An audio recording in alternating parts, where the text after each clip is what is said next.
than middle-income taxpayers. All right, let's talk. Here now is former Labor Secretary Robert Reich. He's the author of Aftershock, and we welcome Texas Republican Senator Kay Bailey Hutchison. Senator Hutchison, thank you. Do we need a 30% millionaires tax? Larry, you're talking about the income that the 15% rate, which is there to promote investment and capital expenditures. Now you're talking about putting another big blanket on our economy. I just think we need to stop talking about tax increases on the people who would create jobs and instead start cutting spending. We are now looking at the CBO, which came out with their estimate of this year's deficit, and it's another over $1 trillion deficit, the fourth straight one in the Obama administration.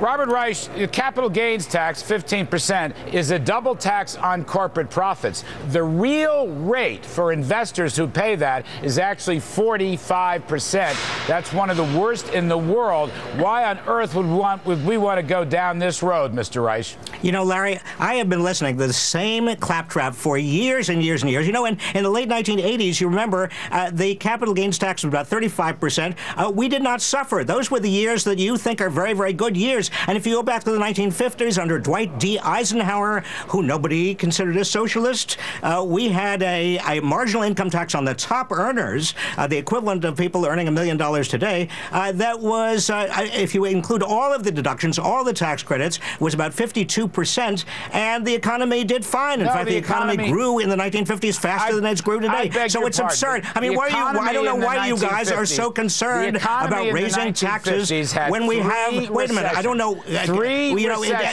have a gigantic budget deficit. Let's try to deal with that. All right, Robert, I'm just going to repeat this. The economy in the 50s had 3 recessions. But what's different from the 50s and the 80s and the 90s is, Senator Hutchison, I'll go to you on this. All these foreign governments have been slashing their corporate tax rates and their capital gains tax rates. So while they are cutting taxes for investment, Ms. Hutchison, we want to raise tax rates for investment. That's the stupid part I don't get.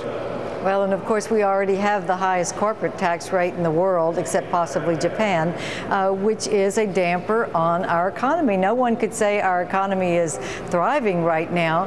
And Mr. Reich served in the Clinton administration, which lowered the capital gains rate to 20%. And then in the Bush administration, it came down to 15%. And revenue increased to the federal government. That's what happens when you open up the ability for business to grow, get capital, hire people, and get the economy going. And Robert Reich, on top of that, I just want to read you some IRS data. Millionaires, $1 million or more, have an effective average tax rate of 25 to 26%. Middle-class folks between $50,000 and $100,000 a year have an effective average tax rate of 7 to 8%. So it is an urban myth that millionaires pay less than middle-class people. Well, first of all, Larry, if millionaires are already paying 26%, nobody should worry about a 30% minimum. I mean, why are you making such a big stink about a 30% minimum if they're already paying 26%? But more importantly, I want to go back, and with due respect to the senator, let me just say, corporations these days, they don't need tax cuts. They're sitting on almost $2 trillion of cash. They don't even know what to do with. The reason they're not investing in new jobs is because they're not customers out there for the additional goods and services. And the reason there aren't customers out there is because the middle class is stranded. People don't have adequate wages. Their taxes are too high. They haven't seen any increase in their wages in 30 years, adjusted for inflation. That's the real problem in America. All right, you know, Larry, that's not what I hear from the businesses out there. They're not hiring because all they hear from this administration is new taxes and new regulations, and they're seeing the Obama health care costs kick in another year, and they are frozen because they do not want to take on more overhead, not knowing what the future is. What we need in this country is to open up jobs. How on earth could anybody miss that? And to do that, you have to free up capital, and you have to entice people to put their money out there. And one of the things that has done that, and it's been proven time and time again, is a lower cap gains and dividends rate. You know, Bob Reich, I finally figured out your game. I'm listening to you this evening. What you're saying is, let's have more stimulus packages, which obviously hasn't worked. Let's have bigger deficits and debt, and then let's tax those most likely to invest in order to finance it. Is that basically your model? No, it is not. Let me just lay it off very, very simply for you, Larry. I mean, number one, we do need to reduce the budget deficit over the long term.